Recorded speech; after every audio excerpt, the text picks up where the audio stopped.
Halo semuanya, kembali lagi bersama saya. Selamat datang di channelnya Mekanik KW. Di depan saya ini adalah Innova V manual diesel tahun 2016. Ini yang manualnya. Jadi kalau kalian pengen beli mobil Reborn manual diesel tipe V, jangan dibeli dulu sebelum kalian tonton video ini. Kita bakalan bahas mobil ini sampai tuntas seluruhnya, mulai dari tulangan, mesin, bodi, dan interior. Oke ya, kita bahas dulu dari mesin. Pertama, awal, kalian kalau ngelihat gitu ya, Innova Reborn gitu kan, kalian harus tahu dulu ciri khas suara 2KD dan 2GD itu seperti apa. Kalau 2KD, dia suara itu kering, seperti gimana ya, garing gitu suaranya. Nah kalau 2GD, gini dia keringnya beda. Keringnya itu agak mendam gitu ya, gimana, agak slow, agak halus gitu suaranya. Nah ini ciri-ciri 2GD mesin yang sangat-sangat sehat. Kita awali dulu ngecek mesinnya. Ngecek mesin, kalian harus perhatikan kondisi mesin semuanya seperti ini. Nah ini bisa jadi salah satu kunci penilaian kalian seperti ini. Coretan pabrik seperti ini. Ini nampaknya simple, kelihatannya simple, tapi ini bisa jadi penanda kalian. Penanda apa? Penanda bahwasanya banyak part yang belum pernah dibongkar-bongkar seperti ini. Nah ini kleman turbo ke intercoolernya, kleman intercooler dari throttle itu belum pernah dibuka. Habis itu tuh lihat coretan di dinamo casnya juga belum pernah dibuka. Seperti ini, klem-kleman seperti ini. Kalian bisa lihat nih, masih presisi posisinya. Jadi kalian bisa tandai dari coretan-coretan pabrik yang belum pernah terkena kunci seperti itu. Nah seperti ini ya, baut-baut belum pernah kena kunci. Nah diperhatikan seluruhnya. Kemudian biasanya orang ngetes ngobos itu dari awal. Kalau saya kasih saran, kalau kalian mau tes ngobos mesinnya itu ngembos atau enggak, itu kalian harus panas dulu mesinnya. Ini saya udah hidupin dari tadi, baru kalian tarik seperti ini. Kalau kondisinya aman, sama seperti ini juga aman. Aduh, saya kunci kuat tadi ini. Aduh, udah nggak bisa dibuka lagi ya. Pokoknya kalian pastikan aja di sini dan sini, pastikan tidak ada asap berlebih yang keluar. Bedakan asap ngombos sama panas dari mesin tersebut. Biasanya 2GD itu ada asap tipis dan itu asap uap panas. Ini kalau dilihat dengan jelas ya, ini ada asap tipis sekali, tapi ini adalah asap uap panas. Kalau ditutup gini nggak ada tekanan yang nembak keluar gitu. Nih, ini berarti masih aman. Kemudian tulangan, kita bahas tulangan. Kalian ngecek tulangan itu jangan hanya sekedar dari sini ke sini, tapi kalian ngeceknya dari ujung sini. Cek semua. Kalian tahulah kalau misalkan las-lasan pabrik itu seperti apa, dan pastikan las-lasan pabriknya itu masih presisi, masih bagus. Kemudian perhatikan juga bulatan-bulatan seperti ini. Dia kalau sudah ketok biasanya ini tempang-tempang atau keriting-keriting gitu. Perhatikan juga baut ini, pastikan baut billheadnya ini belum dilepas, karena ini kan bisa diganti part nih utuh ya.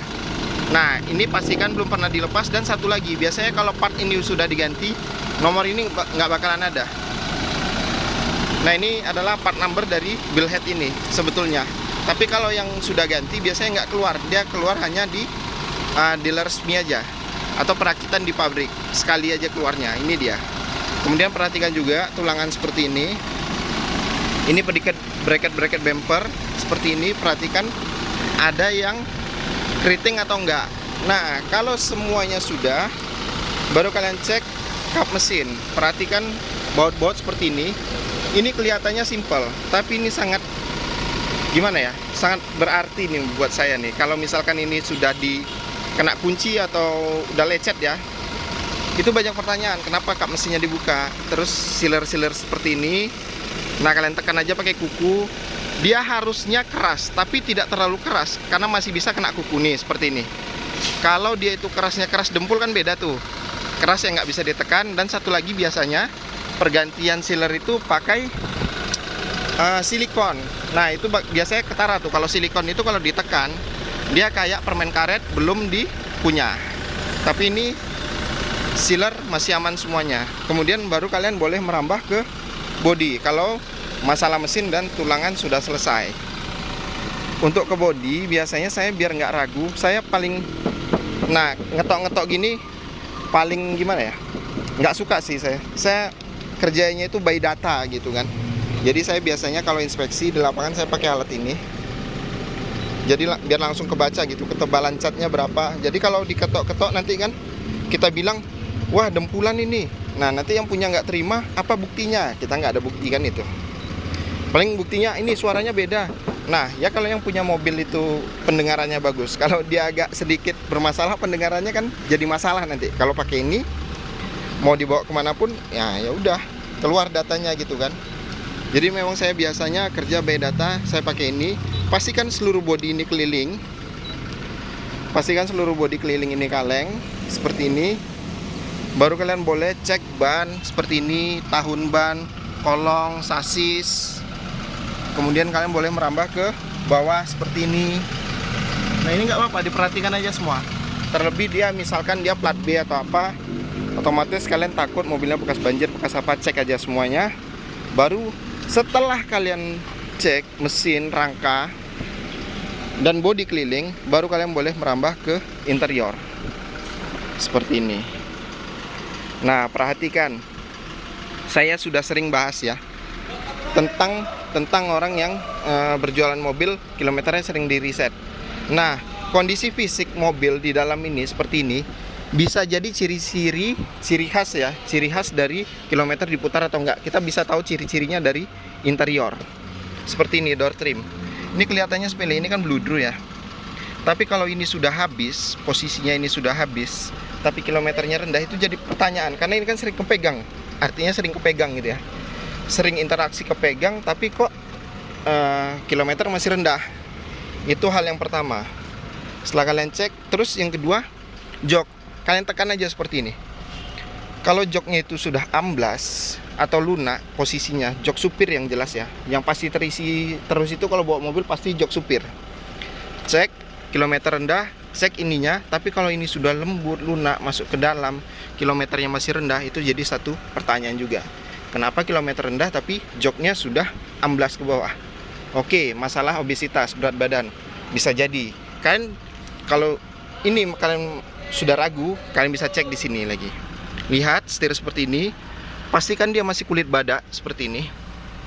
Nah ini bisa jadi pertanda juga bahwasanya kilometer compare dengan kondisi fisik. Nah tombol-tombol seperti ini, logika sederhana aja, misalkan mobil kilometer sudah 100.000 lebih. Nah 100.000 lebih, otomatis kondisi tombol-tombol seperti ini pasti sudah habis juga kemakan tangan. Ini kan bisa tergesek-gesek tangan gini ya. Nah itu lama-lama bakalan mudar dan habis. Terus lihat juga save knob seperti ini, masih kulit badak atau enggak. Lihat kondisi jok sebelahnya, door trim bisa dipastikan nih semua nih, plafon pastikan juga. Nah kalau misalkan seperti mobil ini kan 35.000 ya kilometernya, saya bisa bilang mobil ini record. Maksudnya record tuh nggak diputar-putar, kilometernya memang real. Dengan lihat kondisi interior fisiknya seperti ini aja, saya udah bisa memastikan bahwasanya kilometernya ini real. Yang pertama saya tandai dari sini, yang kedua dari sini, dari jok, door trim, dashboard semua. Ini head unit masih Orion, plastik belum buka. Oke. Ini masih Orion juga, plastiknya belum dilepas juga. Ini plastik belum dilepas juga. Habis itu plastik lampu sebelah sini belum dilepas juga. Jadi memang dari kelihatan fisiknya aja udah ketara bahwasanya mobil ini kilometernya nggak di reset. Habis itu setirnya nggak melintir. Nah gini, biasanya kan ada tuh yang melintir kan. Dia bisa jadi dia bosan di jalan sambil muter-muter gini, bisa juga. Cuman kalau kondisinya masih kulit badak seperti ini, masih jauh lah dari kemungkinan. Terus satu lagi, yang untuk memastikan itu semua kilometer real atau enggak, saya pasti pertanyakan mobil full set atau enggak. Kalau dia masih full set seperti ini kita bongkar semua ya. Dia masih simpan semua bukti servisnya di Auto 2000 seperti ini buku servisnya seperti ini. Walaupun dia ini servis terakhir di tahun 2022 di kilometer 26.000, setidaknya dia tidak menghilangkan bukti. Nah ini bukti yang sering dihilangkan kalau orang ngeriset kilometer. Sepele, kelihatannya sepele, tapi ini jadi salah satu bukti ini sebetulnya buku service record dengan kilometer yang ada. Tapi ada juga 1-2 orang yang teledor, mobilnya memang kilometernya nggak diputar, tapi buku-buku kayak gini entah udah kemana dibikinnya hilang-hilang. Tapi biasanya kecil lah kemungkinan kalau kayak gini nih, pasti ditaruhnya di mobil terus gitu, kecuali mobilnya dirental-rentalin atau apa, hilang-hilang bisa jadi. Nah itu aja sih objek yang biasanya saya cek ketika inspeksi mobil, apalagi dengan kilometer-kilometer rendah seperti ini. Ini kan 2016, kilometernya masih 35.000, berarti masih termasuk kilometer yang low gitu. Jadi memang harus dipastikan betul dari kondisi eksterior dan interiornya, memang harus mendukung sesuai nggak kilometernya dengan kondisi fisik tersebut. Oke ya. Terima kasih yang sudah saksikan video ini. Jangan lupa di like, subscribe, dan share video ini agar channel ini lebih berkembang dan memberikan banyak manfaat untuk kita semua. Terima kasih.